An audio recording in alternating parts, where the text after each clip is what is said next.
So I had this employee, Marilyn. She was so much fun. One of my favorite employees of all time.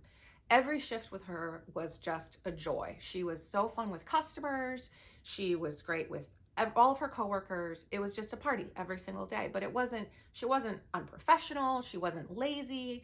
She was just a great person and nice to be around. So, but we noticed that, as the busy season died off, that Marilyn was terrible with tasks. We had always put her on shifts where she was on customers, high energy shifts. Well, the season changed, and all of a sudden we go, oh my gosh, we're gonna have to take Marilyn off the schedule because we give her caramel chews to make, we give her a project, and in an hour we'll get like 3 caramel chews, or she's got like 25 things to clean and it should be done in 30 minutes, and she gets one of those things done.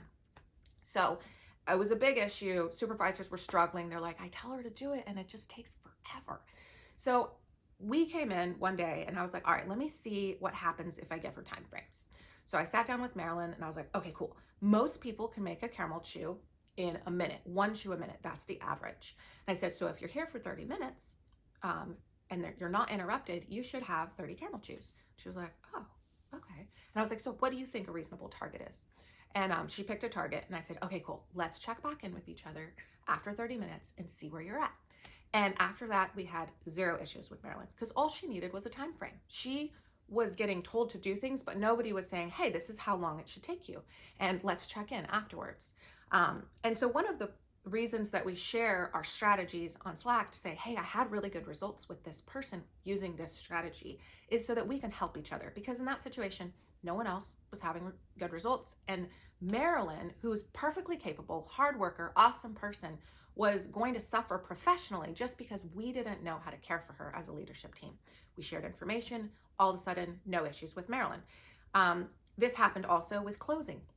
I had a particular group of people that worked together.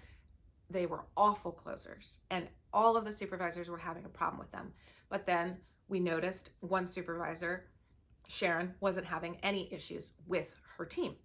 When she had those people, her closes were still impeccable. So we asked Sharon, what are you doing? And all she was doing is saying, hey guys, I'm gonna come after you finish the list of closing tasks.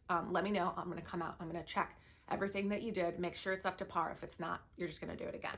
And Sharon would do that every single night. And she had no issues. So we were like, okay, Sharon, next time you have a strategy like that, like you don't realize how effective that is and that everyone else is having problems. So just give us that information in Slack right away. So yeah, share the things that are working and then we all benefit.